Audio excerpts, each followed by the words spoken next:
In previous video, we have studied half wave rectifier, center tap full wave rectifier and bridge rectifier.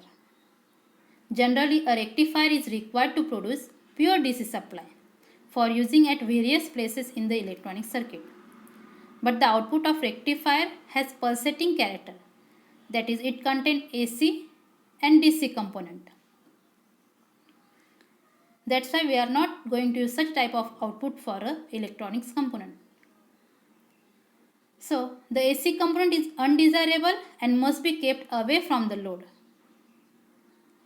To remove this AC component called as filtering, that is, a filter circuit is a device to remove the AC components of the rectified output but allow the DC component to reach the load. Generally, a combination of inductor and capacitor are used for the filtering.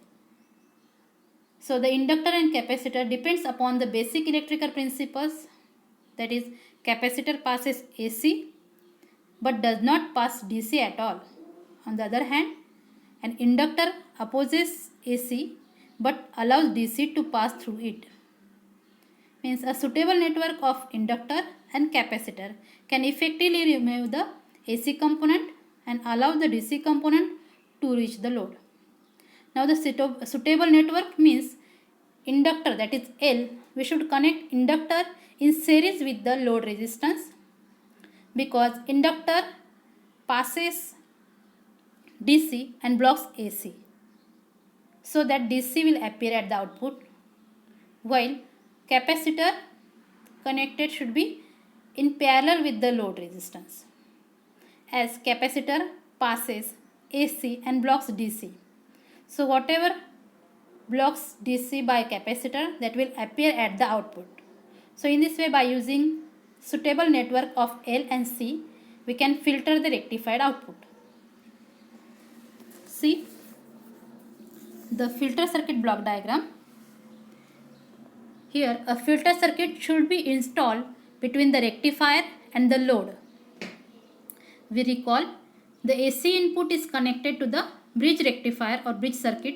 So we'll get the bridge rectifier output, but it contains some AC component and DC component. That we have to remove the AC components and we have to allow the DC component to reach the load. For that, we are going to use the filter circuit.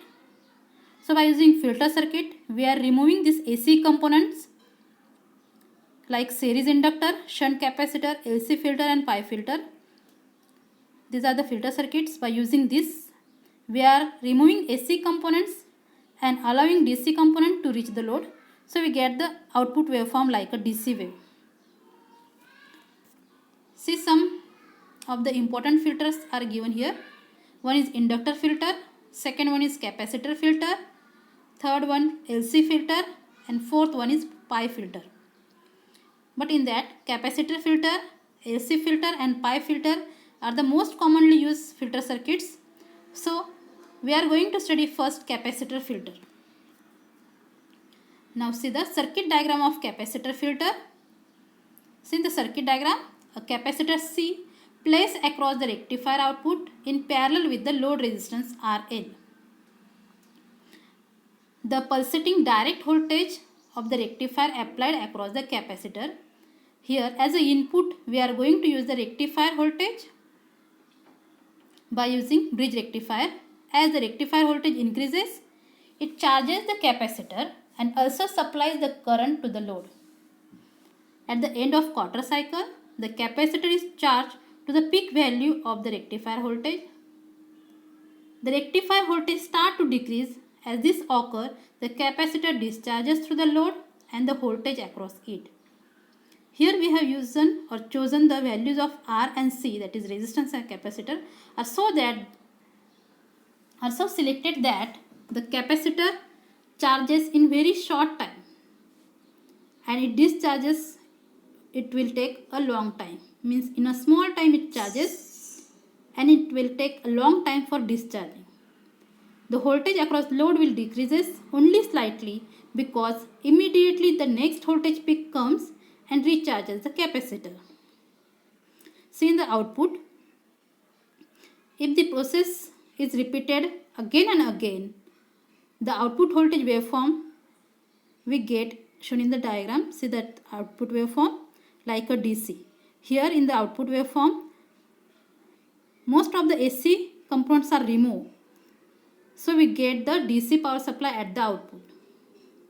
The capacitor filter circuit is extremely popular because of its low cost, small size and little weight and good characteristics. For small load current up to 50 mA, this type of filter is preferable. It is commonly used in transistor radio battery eliminators. So, by using capacitor filter, we filter the input waveform in the direct DC current.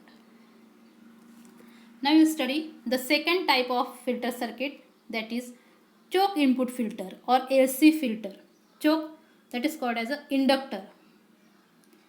So a choke L connected in series with the rectifier output and the filter capacitor C across the load.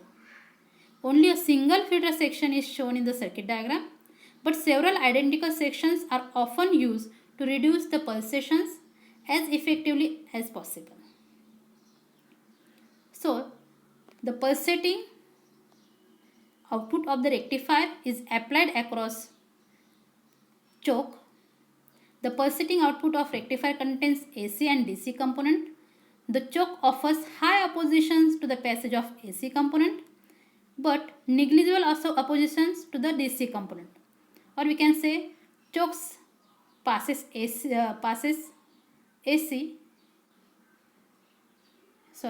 choke opposes AC but passes the DC.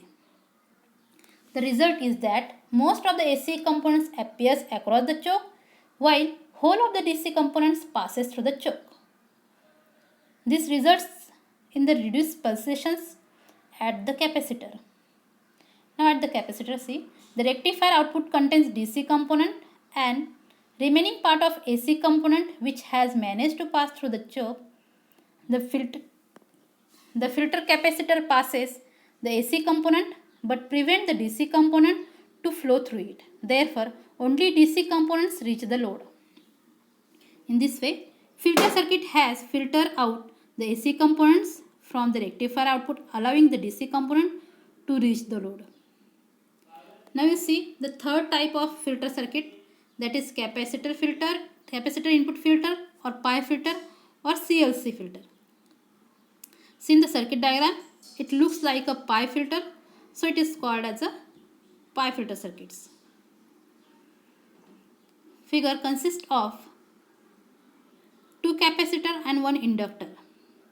The first capacitor connected across the rectifier output, a choke L in series and another filter capacitor, that is second capacitor, connected across the load. The pulsating output from the rectifier is applied across the input terminals of the filter. The filtering action of the three components, that is two capacitors and one inductor. See the filter capacitor, that is first capacitor, bypasses an appreciable amount of AC components while the DC components continues its journey to the choke.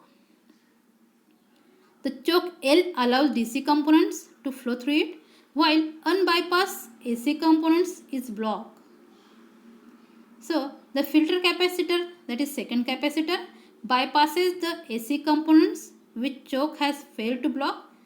Therefore, only DC components, means which block from the capacitor, second capacitor, that DC components appears across the load. So by using pi filter, we